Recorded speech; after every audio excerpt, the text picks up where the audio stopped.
Hey everybody, how's it going? My name is Bricoleur Bricks, and today I'm really excited to be able to show off my 501st Republic Gunship MOC. This is my first time actually making a video for this channel, and also my first time making a video to show off one of my MOCs. So please just bear with me. I know there's some kind of weird lighting and shadows, but I tried to get it the best I could to show off this creation today. And if you like what you see in the video, consider subscribing and liking or leaving a comment, because I'm trying to grow this channel and I have a lot of other creations and custom builds that I want to show off. So what we have here today is one of my all-time favorite Star Wars vehicles, the Republic LAAT Gunship. Now I've never actually owned one of the official Lego versions, so I decided to try and make my own, and I decided to add a little twist to it as well.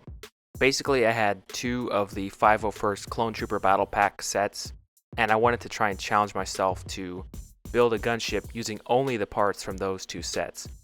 So I started building it, started designing it, and I got about half a gunship done. I had the floor, I had the front area, I had the cockpit area.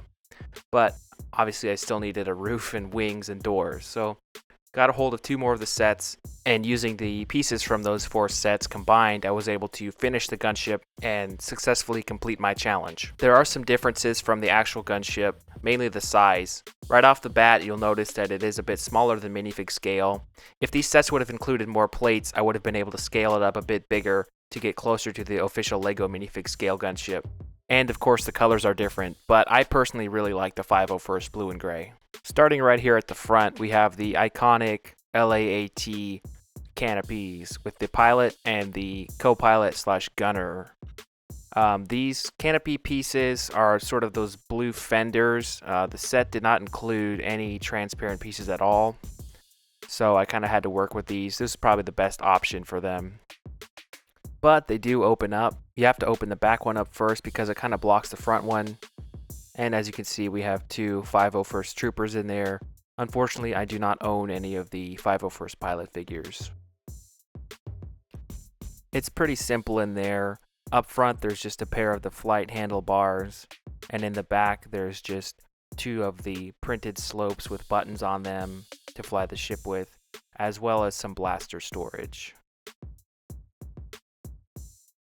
The other absolutely iconic feature that you notice when looking at the front of the ship is of course the twin ball turrets.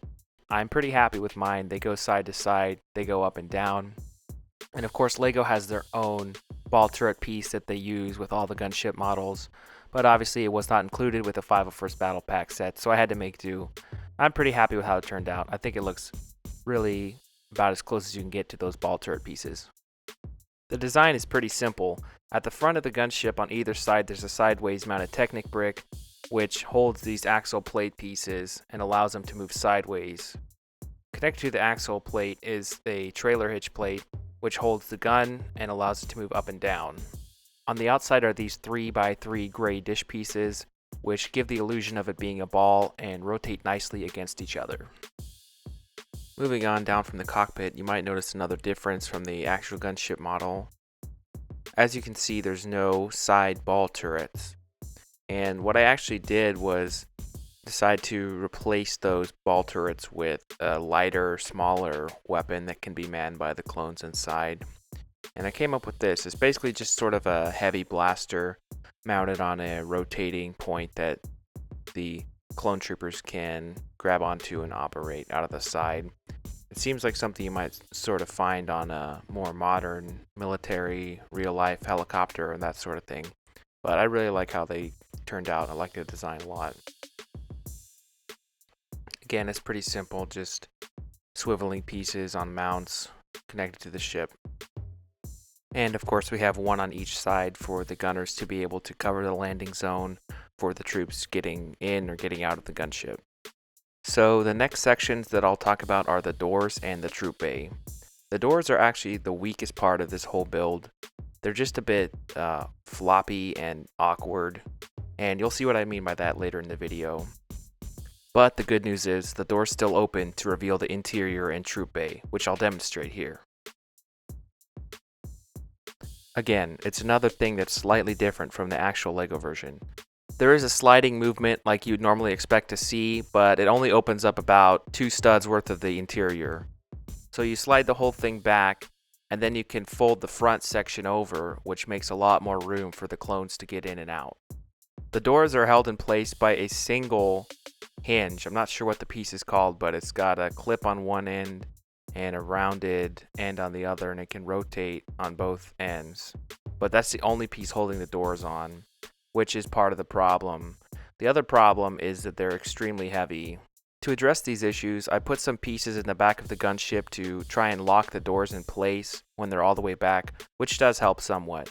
Personally, I kind of like the heavy appearance of the doors because it makes them look a bit more up-armored, but you do have to be careful when you're swooshing or swinging this thing around, because if it goes too far on its side, the doors can just completely fall out of the lock and completely fall off the ship. And as for the troop bay itself, there's a decent amount of room for minifigures either sitting or standing, as well as some blaster storage up on the roof. So that brings us to the back of the ship. I'm again really happy with how this turned out. I think it looks fairly accurate to the actual gunship. Of course the engines are a bit small, but that's just again because of the parts. We do have this rear ball turret that's on one of those smaller ball joints. It goes up, down, around, all over the place for rear defense of the ship. And we also have another addition that I added. It's this little quad cannon in the back, sort of slightly inspired from the 2003 Clone Wars ARC Trooper quad gunner. But basically, yeah, you have a clone that can sit back there and control that thing, and kind of put that instead of a ramp back there because I was actually just running out of parts to make a ramp. So with all these extra lightsaber handles, I thought why not add some more weapons in the back. And that turret can retract and get stowed away if there's no one back there using it. So back up on top, we of course have the roof of the ship. And one of the features up here that I really wanted to make sure that I included was the rocket launchers, missile launchers. Thankfully we had those gray little, I don't know what you call them, but they would look perfectly as rockets. There's enough of those so I could have 4 on either side, and of course they feed into those rocket tubes which are on the front part of the engine, and then down the barrel, which sends them on their way to the droids. Then looking down the wings, we do have these little dish pieces which are kind of supposed to represent those bubble turrets you'd see on either wing, but like I've said many times, just parts limitations, that's the best I could do. It sort of does the job. It makes you kind of feel like there's something there as opposed to just a normal flat wing. The wings themselves are basically just a skeleton with tiles and plates on top to tie everything together. I did have my doubts about their sturdiness, but so far they've held up pretty well.